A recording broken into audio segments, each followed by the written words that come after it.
Hello and welcome to the Fintech Finance Virtual Arena. I'm Doug McKenzie, host of today's session entitled Openness and Innovation in Finance. And joining me today, I have three brilliant guests. We have AiiA's Rune Mai, Santander's Tobias Gustafsson Niska, and OP Financial Group's Masa Peura. Guys, thank you so much for joining me here today. I'm really excited to talk about this topic because it really is a very consumer-facing topic. Now, with that in mind, before we kick off, I think it's good that we get a bit of introduction from everyone. So if I could start with Rune, how are you doing today? Can you give us a bit of introduction to yourself? Sure. Thanks for letting me in here. My name's Rune. I'm the CEO and co-founder of AiiA, which is an open banking platform, particularly provided to banks and payment institutions. We spent the last 2 years in the Nordics building a model of quality where we go deeper on the markets, work very closely with the local FSAs, with the local banks in order to provide high quality connectivity in the open banking space. Recently, we also went to the rest of Europe. So today we connect to 2,700 banks and do payments in more than 12 countries in Europe so far. We process more than 1 million payments a month and more than 11 million logins to our platform. So definitely there is something going on in the open banking space, I would say. Incredible. Thank you so much, and thank you for joining. Also, yes, Tobias, thank you so much for joining as well. Could you give our audience a bit of background to yourself and your role at Santander, please? Yes, first of all, thank you for inviting us to this workshop. And well, my name is Tobias Gustafsson Niska, and I'm working for Santander. And I've been in the company for 6 years. And Santander Consumer Bank is a Nordic bank with focus on auto and unsecured financing, actually. And we are present in the Nordic region with a headquarter in Norway, in Lysaker. And my current role is a product developer within open banking, and been a part of an initiative running for 2 years now, when we have started to lots of initiatives within open banking, and one of them together with Rune and AiiA, which we will talk more about in this session. Yes. Oh, brilliant. Excellent. Well, it's great to hear already this openness is already starting to connect before the session's even begun. Brilliant. Thank you so much. And also, Masa, thank you also for joining. Can you give our viewers a bit of background to yourself and your role, please, at OP? Okay, hello everybody. OP Finance Group is a Finnish market leader in a finance sector and working in a cooperative model. We have a bank insurance model which has been quite successful in the recent years. I joined OP 5.5 years ago to build their innovation and new business part, but nowadays I'm responsible for the everyday banking, which means everything from cards to payments to accounts to personal finance management and even unsecured loans. So interesting area to work in the fintech scene also. I can imagine. To me, that's really where the heart of the fintech scene is. It's just helping everyday banking when, it's almost imperceivable, all the little changes that add up to making everyone's lives so much easier. So Masa, thank you so much for joining. Now guys, we're going to kick off the show, and it almost seems absurd to kind of ask this question, but I feel like we've got to the point where everyone just in certain board positions might, or even kind of when they're trying to showcase their innovation, just uses the phrase API technology, willy-nilly without thinking about it. So can we actually take a step back, and just for the purposes of this workshop, of this discussion, if I could come to you, Rune, about this, can you give us a bit of background to APIs, application programming interfaces, and why it's been so critical for banks to take advantage of this, to really take advantage then of the fintech revolution? Yeah. So first of all, I think too that APIs are sometimes brought forward as the holy grail of like the next wave of digitization and so forth. If you downplay it a bit, an API is just a protocol that allows two computers to speak nicely to each other, right? So they kind of have the same kind of patterns as we do as humans. When I say hi, you say hi to me. I expect that's a social protocol. So you can build similar protocols within the technical space that allows you to make it easier, more secure, and more transparent how to fetch data from a system that is not yours. And why is that important? it's important because us, the end users out there, we work more and more in a digital space. I think ignited with the iPhones and so forth back in 2008, everyone became aware of that you could be served with a specific purpose, with a specific app. You could say personalization, massaging of data, so you don't need to do it yourself. Facebook appeared, right, doing, you could say, documentary out of our lives. And all of this was, to some extent, spurred by the interconnectivity of data that allows people to access the services where they are in the apps they want. And I think for that reason, if you look today, this is probably the best opportunity for banks to execute upon, being able to use APIs to build the next level digital services that brings relevance to the table, but also allows banks to be put into different contexts where we expect them to be. Yeah, and I think, you know, moving that role of a traditional financial institution is going to be so critical in the future of, you know, as people start demanding more from their financial services. And if I could then come to you, Tobias, as well, to kind of talk about, you know, your perspective of, you know, Rune gave a really good kind of overarching view on it, but, you know, would you agree, has it been kind of to what I was asking, you know, has it been just absolutely critical for large-scale institutions like Santander? Yeah, definitely. Looking at product development today, it goes so fast. The initiatives you don't have 6 months, 12 months to develop a service. Actually, then you're out of the game. So the APIs and open APIs has created a new condition on the at the field actually. I also like you, Rune, looking back when I started 2000 building net banks, APIs was crucial, even though then it was to build cost-efficient systems, decouple systems from each other, you know, having a scale within one company. But then now when APIs actually has turned to become new revenue streams, and also the ability to create, innovate services together, like with Rune, his company Santander, and AiiA is creating common services together. It's a new era, yeah, it's important to not try to develop everything yourself. Instead, look out to the market, look at how to partner up and create services together. Interesting. Now, speaking of that partnership then as well, Masa, if I could come to you, you're the one that's kind of working on, as you mentioned, those everyday services that people need. So, I mean, how's that benefited from your perspective, being able to kind of work with things in-house, but then also be able to look at partnering and use that technology if someone comes up with an incredible innovation? Yeah, it's easy to agree with Rune and Tobias in a way that I think there are three benefits that we can really crystallize here. One is the internal work. If we can build an API-based architecture, you can improve the development, especially in a bigger financial institutions where you might have some legacy problems and so on. So with the API-based architecture, you can accelerate the development, get more agility. And the second one that Tobias also mentioned is working together with new partners, building it efficiently, also to scale the offering to new areas where you don't need necessarily have your own capabilities or build them yourself. That's really important. We are also working, like with Rune, we have worked with several new services. We have other partners that we work at the moment in a startup mode through APIs. And then the third one, of course, for the financial institutions, it can be a new revenue stream. We can build premium APIs ourselves that we can then basically also get the new revenue streams and like new ways to be relevant for our customers, but also build business on them. Incredible. Now, in Europe, we've seen kind of the financial institutions adopt this openness through various different kind of public demand, consumer demand, but also from regulations like PSD2.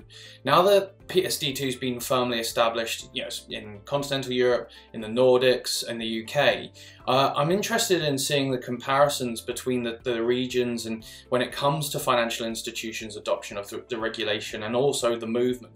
It's very common to hear how the UK has kind of grappled with it very, very quickly. But would it be fair to say that other parts of Europe are now absolutely hammering the innovation? If I could come to you, Tobias, first and look at maybe the continental European side of things, I'd love to see your perspective on how PSD2 and open banking is being adopted there.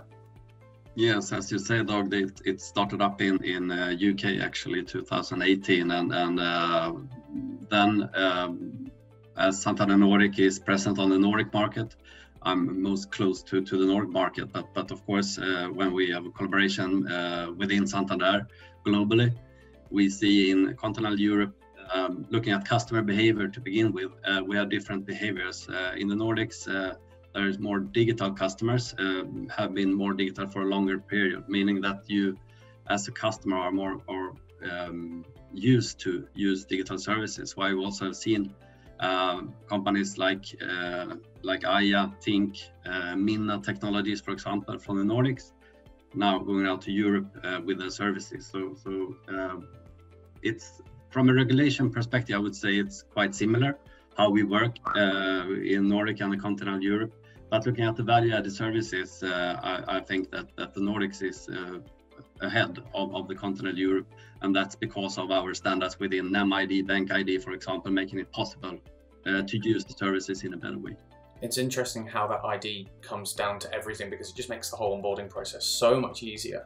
In such a regulated industry, that's imperative for innovation. Now, Rune, if I could come to you, because I believe AiiA's been kind of expanding across all these regions I've mentioned recently, and I'd love to get your perspective before I come to you, Masa, to hear the kind of Scandinavian perspective, the Nordic perspective, sorry. And yeah, so I mean, what have you seen from AiiA's perspective? I think first and foremost, I would say PSD2 is a really, really tricky construct. So there's a lot of actors involved. There's a lot of, you could say, centralized policy makers from ECC, EPA, ECDP, all these institutions that has something to say in terms of, you could say, the European scope. And then you have all the local NCAs, and you have the banks, you have the TPPs, everyone trying to interpret what is compliance into the world of PSD2. Making all that built into a coherent, simple, stable solution is not an easy task, not for banks, not for TPPs, not for companies like mine, not for the policymakers either. I think it's a constant negotiation on how to interpret specifics of the directives, the specifics of the regulatory technical standards. And I would say if you move like 1 year back, UK was pretty advanced from solely the fact that everything was run by the CMA, right? So they could dictate how banks should do this. Here in Europe, it's an interpretation per country how banks should be doing this, how the local NCAs think banks should be doing this, and how the TPP should act. That makes it a bit more tricky. But now with the Brexit thing going on, I think we see the European space move fast and fast and faster, just alone from the fact that we are actually standardizing now across countries, access to banking information, access to payments, modern payments directly done through your account through an API. And you can do that more or less seamlessly because of other constructions or technologies like SEPA and stuff like that. So what I see right now is that the Nordics is very advanced in terms of building, you would say, data solutions, account aggregation solutions and so forth. Many of the banks, they did that a long time ago, like OP Bank in Finland. It's almost 2 years in now with their solutions, right? Where I think the next stage is probably looking into the payment space, and we see a lot going on there in the European space, both from financial institutions, but also from newer players that are very active within the payment space now, because it's a cost-effective model, it's an easy onboardable model, and you don't have as many intermediaries in the payment flow that you need to adhere to. Yeah, and I think you've hit the nail on the head there. It really comes from the payment scene is the real impetus between all the innovations that we see in fintech and open banking.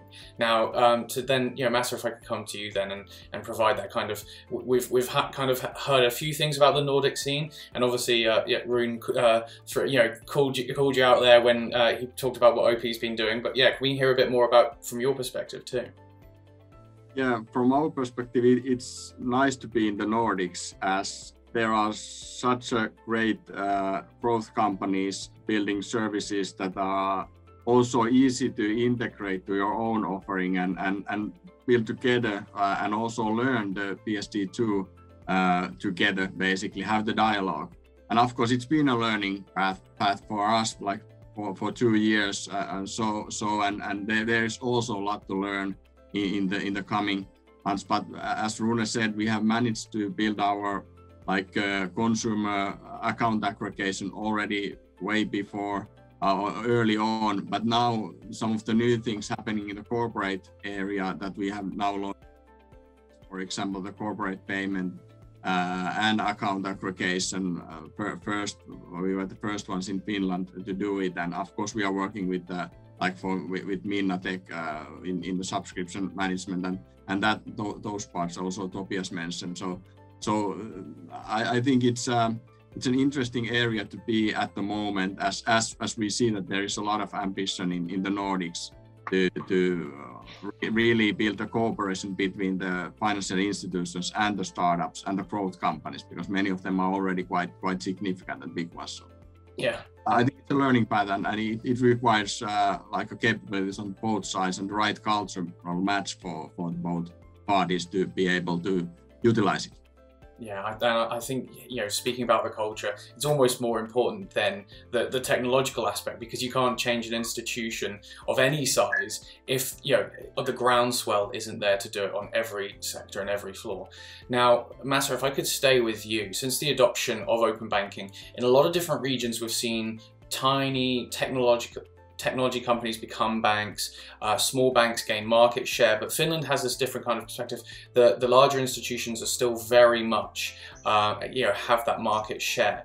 Now, obviously, we've heard a lot of innovation from yourself, but why is it that large banks in the Nordics can use open banking just as effectively when maybe some other regions, their large institutions really struggle to kind of use open banking well?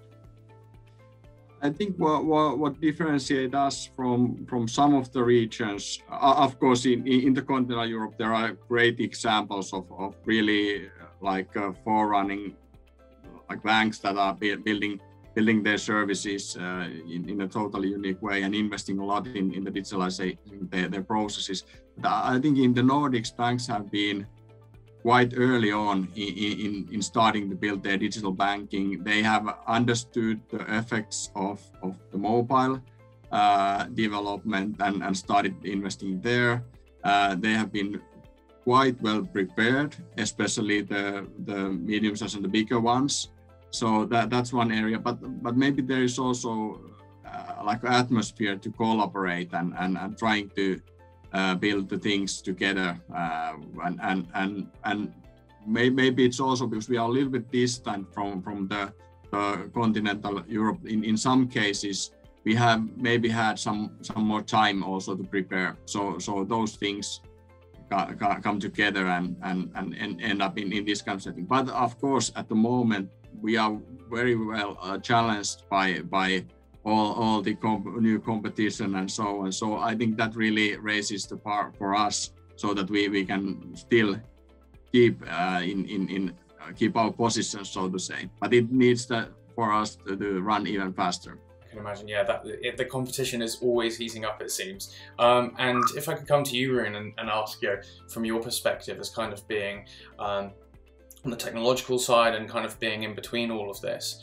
how can you see larger institutions with huge legacy stacks kind of actually start to use open banking just as effectively as these agile neobanks that we see? It has already been said here by both the banks represented here, but one important part is that APIs is also a way of sealing off your legacy systems, right? So it's kind of like sealing off the core and then working on the outside of that, making sure that you can even use external teams that you can bring in to build new types of solutions, as we've seen also with Santander, with a totally different approach to how to build a consumer-facing, probably more PFM app than a bank kind of app, right, with Prosper. So I think banks are already facilitating this, something that always makes me wonder a bit is that people, they tend to think that fintechs and TPPs are like someone different than banks and large-scale financial institutions, but we have to remember that banks was actually the first fintechs we had, right? It's just an abbreviation of fintech. It's just like financial technology providers, right? Yeah. Banks, especially in the Nordics, have been like providing electronic payments since the 80s and 90s here in this area, right? And now they're just like sealing off the old course because they built technology so early on, and then being able to kind of like do the next sprint here. So if you look at the TPP space in Europe, I would say the most active ones and the most prominent part of TPP actors is actually banks themselves. All of them have been building like account aggregation solutions and so forth. I think that's also important to bear in mind when we talk about accessing the APIs, not just providing them, but also accessing it. It's also very, very needed for banks to be providing an API that is good, because they expect to be accessing APIs that are good. On the other hand, fintechs, they have been given a much needed, you could say, regulatory approval, right? There are many fintechs in the early 10s here in Europe. They started building account aggregation solutions and stuff like that on top of an unregulated space. Now everyone can do this without having the burden of being in dialogues with the authorities about whether this is legal or not and stuff like that. So I think everyone is just gaining equal opportunity in the space of PSD2 now, which is what probably drives the agenda of innovation due to competition. Incredible. Now, Tobias, with that in mind, you know, as a bank, you don't want to be just getting access to a useless API. You've kind of got to choose appropriately to get the best solution out for your customer. So how can an institution of your size actively look at streamlining the amount of APIs that they kind of they look to on board with? Is there a process to that, or is it actually still at the point in time where just as having as many as possible is still the best option? So Streamline is spot on, Doug. What we are working with, focusing on partners and how to integrate, actually, coming from a history of tailor-made systems, tailor-made solutions for each partner. We are now creating Nordic APIs, open APIs for other partners to use. So that's exactly where we are on the roadmap, actually. And we also see increased need and requirements coming in from partners. Instead of yesterday, they asked us for complete solutions for the end user solution, but actually now the requirement is more often open API or Nordic API, partner API. So that's what we are working on. Also would like to mention, of course, Rune, you brought up Prosper, our solution released beginning of this year, which is a personal finance management solution, and the new era we have opened up with that solution is actually services for both customers and so-called non-customers. So now you don't have to be a customer within Santander with an account.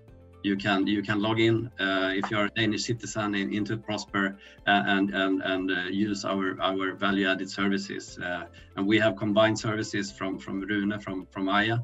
In this solution, we also have other open APIs creating services for customers and non-customers. So a huge benefit that we can reach out to the full market, and that's definitely an opportunity. Also within this, if we move away from tech for a bit from the technology, I think what the banks can do and learn from the fintechs and the smaller banks is actually the ways of working also, meaning cross-functional teams working in small iterations, releasing MVPs, getting out to the customer and quick feedback. Actually, that's also an area to learn and take advantage of.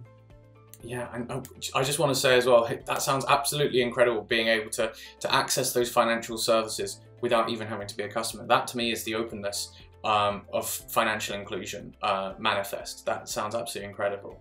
And it's interesting to kind of hear that, again, we kind of are touching on it slightly, moving away from that technological side and moving on to the kind of actual cultural side. So, Masa, if I could come to you and learn about OP's ability to streamline innovation.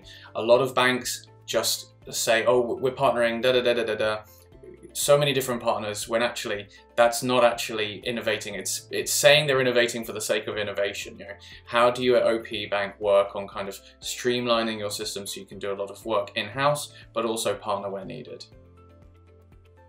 Yeah, when I joined OP, we really started building like the new type of innovation culture, introducing lean methodologies, having as much as possible startup-like culture in new business development and so on. So we managed to build quite a lot of close to 20 like internal companies that build the new services, and many of them have been quite successful also, and in a good setting at the moment. But that was like a good learning, at least for me, to understand how you can build this kind of startup-like teams in a big corporation like OP Finance Group. And it's really important when you start working with partners so that you have the same language, you have the same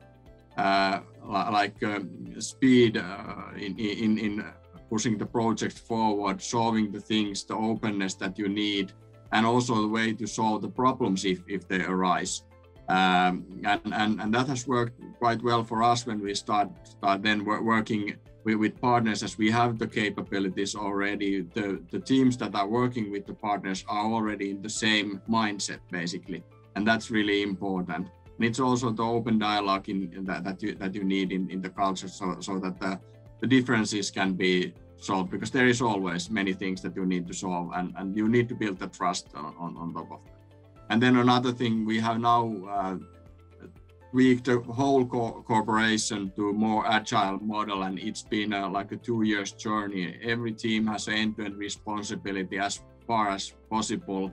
Everything from the consumer or the corporate customer to the like operations back-end work and so on. They are all in one setting basically, and the teams are responsible end-to-end of the things. So I think those are the key cornerstones for building a good culture and a good cooperation model for also the API world and working with startups and growth companies.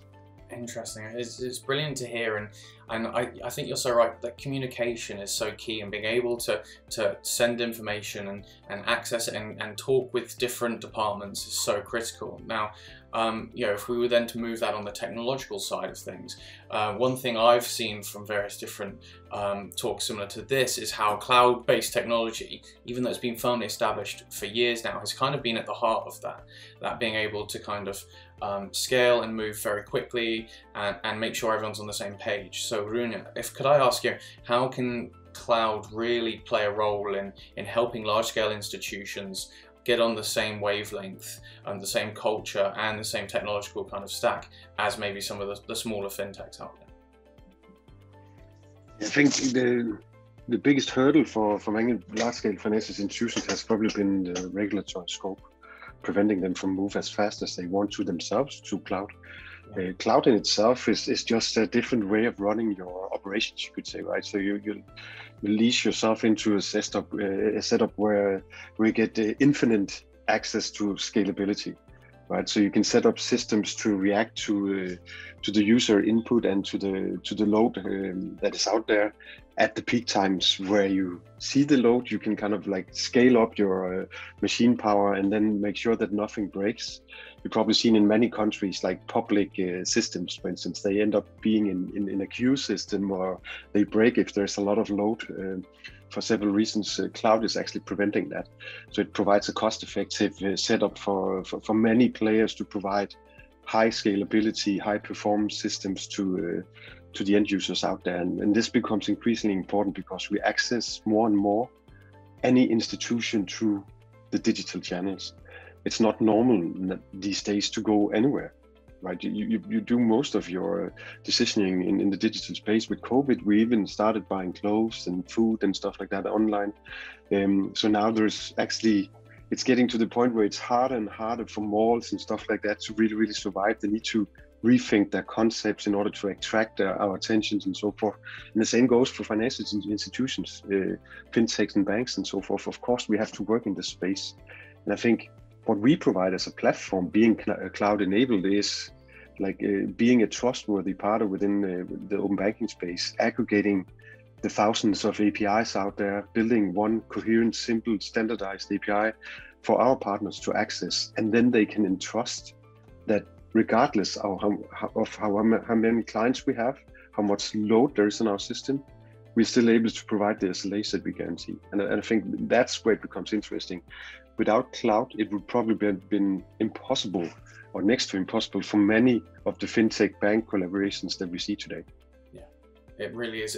You know, we've talked about two technologies that are so at the core of, you know, what we, you know, in the industry we've been talking about for the last 10 years at least. Now, if I could come to you then, Tobias, and ask kind of from an operations side, you know, I've already heard that Santander, you guys are now offering up services to people that aren't even your own customers. So I imagine that must put a massive strain on the operations side of things. So I mean, has cloud technology enabled, you know, in just this one instance, you guys to actually look at implementing this? Exactly.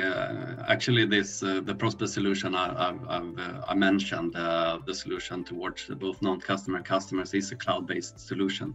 So that was the key actually to create that kind of service. And looking into the market and being in banks and working on IT for 20 years, what we have seen the last years now is more and more solutions actually cloud-based solution.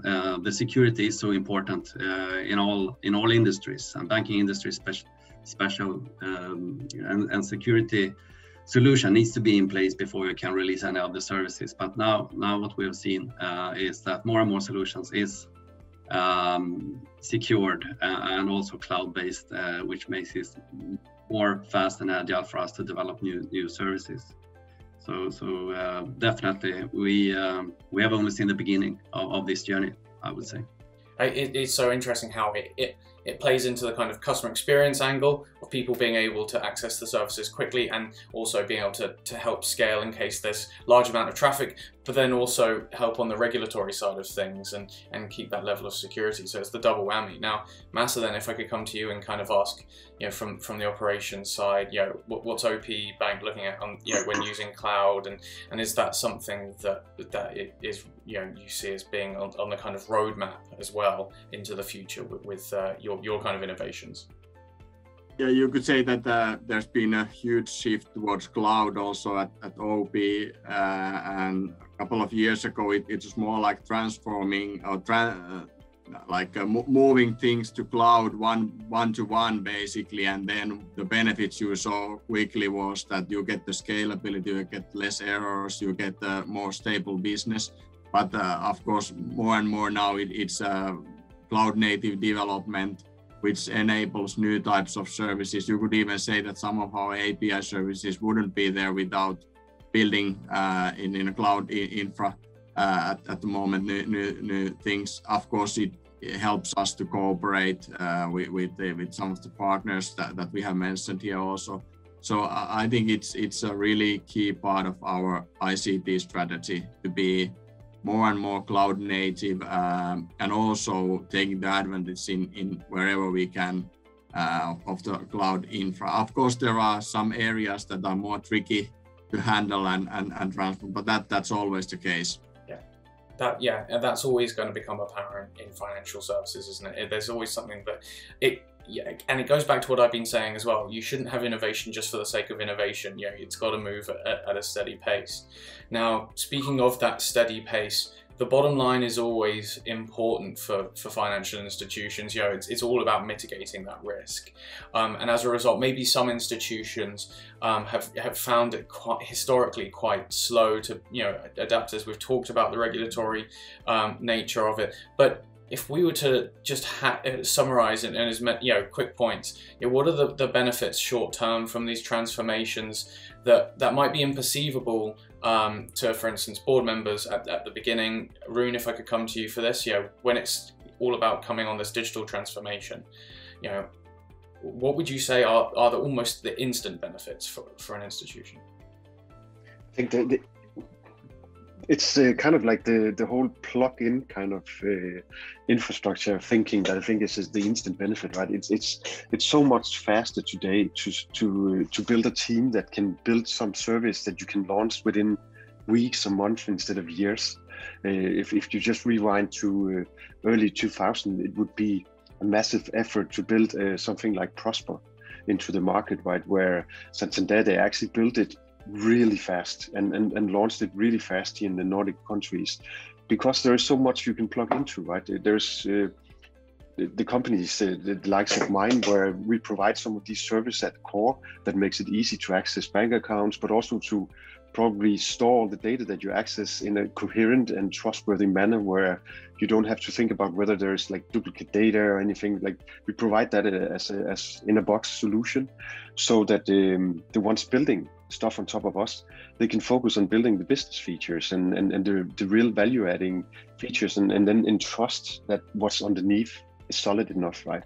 And we can, as a provider, then piggyback on top of some of our partners, like using a cloud setup allows us also to inherit the security of these platforms today, where if we had to build something as secure ourselves, as scalable ourselves, we would have been spending all our time on building, you could say, the foundation for our service instead of building our service. And I think that's probably what's at core here, that instead of having to build so much from ground up, you now can build on top of things, which allows you to accelerate innovation at a totally different pace than we've seen before. And it goes faster and faster and faster. It's almost like an exponential thing these days.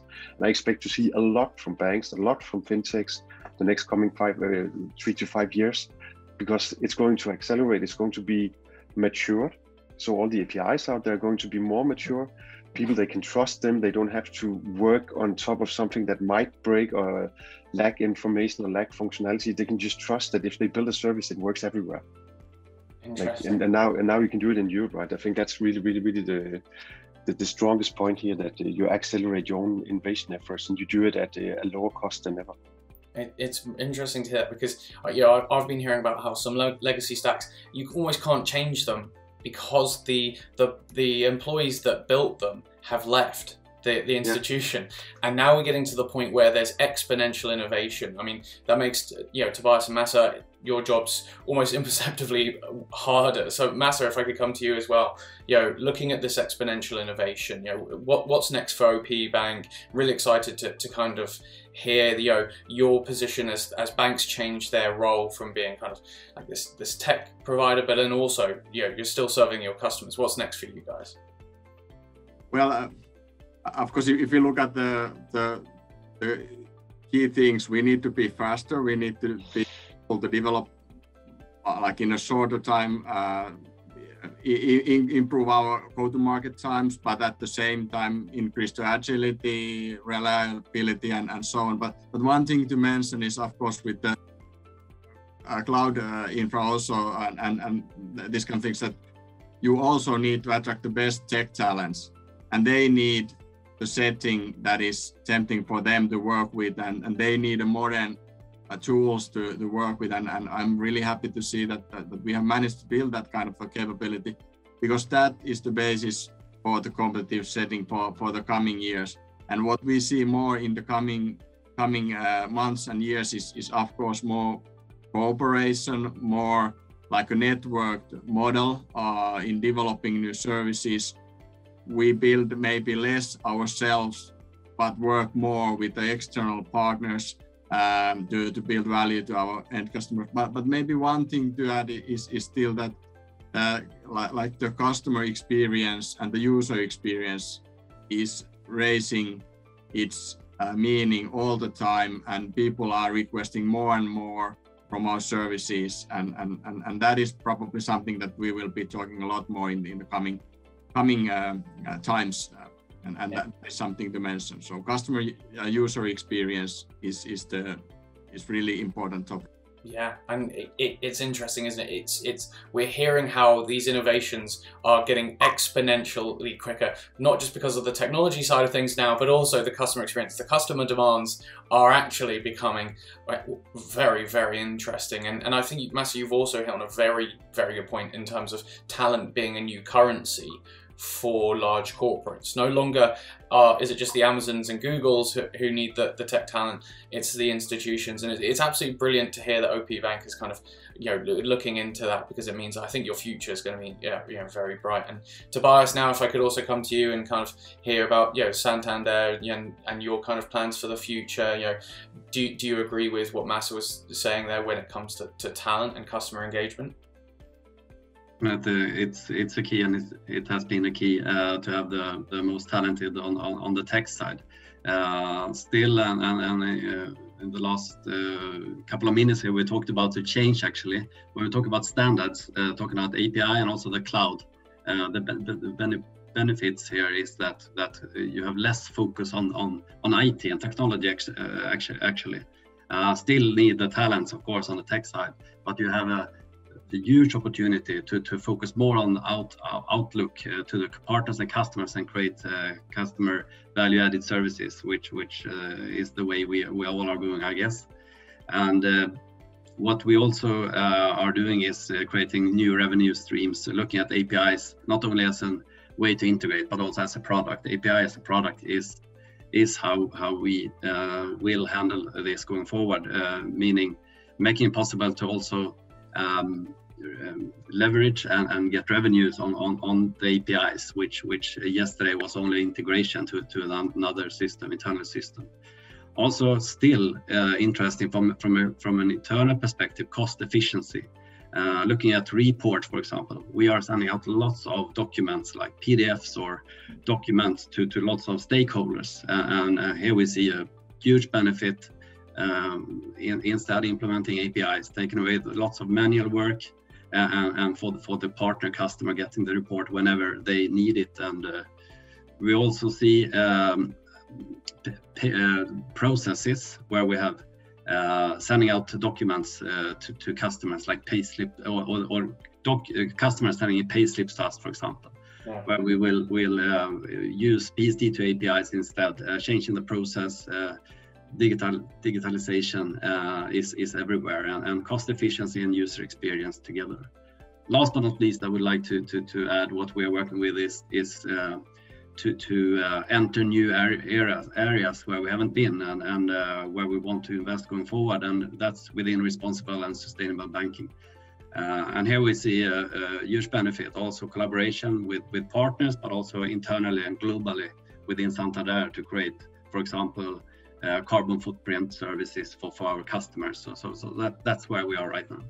That's absolutely incredible. And you know, hearing about all these innovations and Masa, as you said as well, also that, you know, the customer experience is becoming key, and Tobias, all these kind of brilliant new products that as a consumer hearing is absolutely amazing. It's very exciting to hear all this.